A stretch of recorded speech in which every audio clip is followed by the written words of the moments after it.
it's Maria. So last week's video I talked to you about my favorite handbags. This week I want to talk to you about how I afford these luxury items. Okay, so the number one way that I afford these luxury handbags is that I buy them used. A lot of times they're just slightly used, they're in great condition, and you can save so much money. That's kind of an approach that I've had to anything luxury, not just handbags. I've even bought heels off of eBay that maybe somebody wore or tried on and they were too small, but the return policy didn't let them return them, so they had to sell them on eBay. I've scored some great deals there. Even when it comes to cars, to be honest, me and Phil never drive a brand new car. Both of our cars are pretty old. They are nice cars, but they're not brand new. And I think that when you buy something brand new, you are obviously paying for it being brand new. And a lot of times, you know, like even what they say with cars is that when you drive them off the lot, they already like depreciate. And that's the same that's true with designer handbags or designer anything really. You're paying a premium for buying it in store. It's obviously in season, it's brand new. And there's something to be said about that too. And if you can do it, hey, go for it, it's awesome. But if you can't do it and you still want a really great quality item, I highly recommend purchasing secondhand. Okay, so the other way that I afford luxury items is that I make sacrifices in other areas. So for me, I really believe in investing in high quality leather goods. So for me, that's handbags, that's shoes, belts, that kind of thing. But I don't spend as much money on apparel. And granted, there are beautiful items and some things make sense, like a Burberry trench coat was one of my recent purchases, and I believe that it's really worth it because it will last me forever. But when it comes to of the moment pieces, I don't mind shopping at fast fashion retailers, or you can get some great items at Nordstrom for under $100. And I just think that's a great way to plan trends. And then you can always pair like a high-end bag or a high-end pair of shoes with some things that are less than $100. So it kind of balances the whole look. And honestly, most people have no clue that you're not wearing a designer item when you have that Chanel bag over your shoulder or those Christian Louboutin heels. Okay, so another way that I've justified spending what I do on luxury handbags is I started to add up the amount of money that I was spending on handbags that were more affordable luxury, so kind of in that, I guess, $200 to $500 price point. And I realized that I actually bought several over the course of a year, and I was kind of tired of them after a while, or I felt like they weren't in style anymore. And I started to really think about building a wardrobe that I would have around for a while and that would actually make sense and that I could utilize, because I was so sick of just getting rid of things and constantly moving things in and out.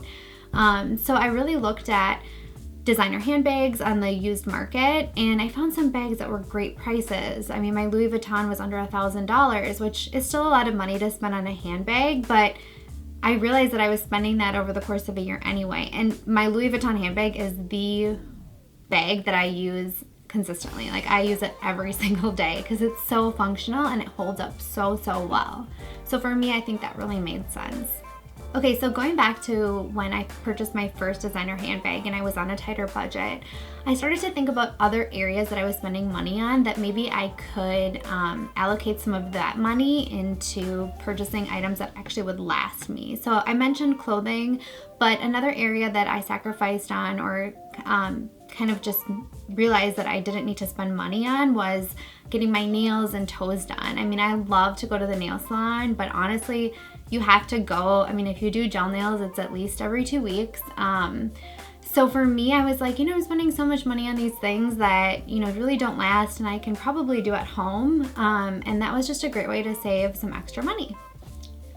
By the way, I have a tutorial on how to do gel nails at home on my channel, so be sure to look.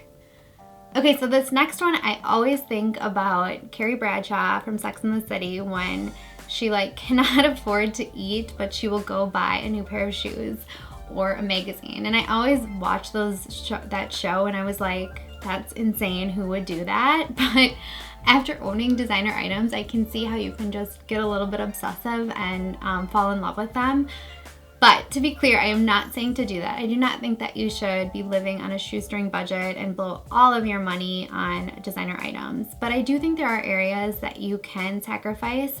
For us, I realized that we actually don't spend that much money on going out to dinner or drinking. Drinking can really add up. And so just things like that, or cooking more at home, you just realize that, you know, that's money that you can spend on things that you'll actually remember or have in your closet or have in your home, however you want to spend that money. But you know, for us, there aren't a lot of great restaurants that we love. Phil's a great cook, so we actually love to cook at home when we can, or we'll just grab something kind of quick and easy. Okay, so this one's actually more a piece of advice, but I think it's really important to budget when you're buying designer items or spending money on apparel purchases and that kind of thing. I think it's really great to look at your annual income, what you're bringing home, what you're spending on your mortgage or your rent, if you have a car payment, groceries, that kind of thing, and just allocate accordingly. I really don't think it's smart to spend all your money on designer handbags or shoes or whatever that may be, but I think if you can afford it, it does make sense. Because they'll last you so long, and it's not like you're spending a ton of money every month and then it just goes away, or you just have to give away all your pieces. For me, my designer handbags are things that I will keep in my closet, hopefully for a very long time, and if I have to sell them, I will, but there's actually some inherent value. Okay, so that brings me to my next piece of advice. When it comes to buying luxury items, I rarely buy of-the-moment pieces. I love to buy the classic pieces by any line. So I've shown you some of those handbags that I purchased, and you'll notice that they are just kind of the classic standard bag, or I have like the classic nude pump. I rarely go for those like of-the-moment styles that may not be around for very long, because for me, I want to have the ability to sell that item if I, for some reason, don't like it, or I realize I bought it and I never use it. I want to know that there's actually some value to resell it, and there are some great ways to resell it. You can use consignment stores. You can sell them to secondhand stores, or eBay is actually another great option. So that sums up all the tips I have for you on how to afford luxury items. I hope you found this video insightful. If you did, please subscribe to my channel below and stay tuned for next week. Thanks so much for watching.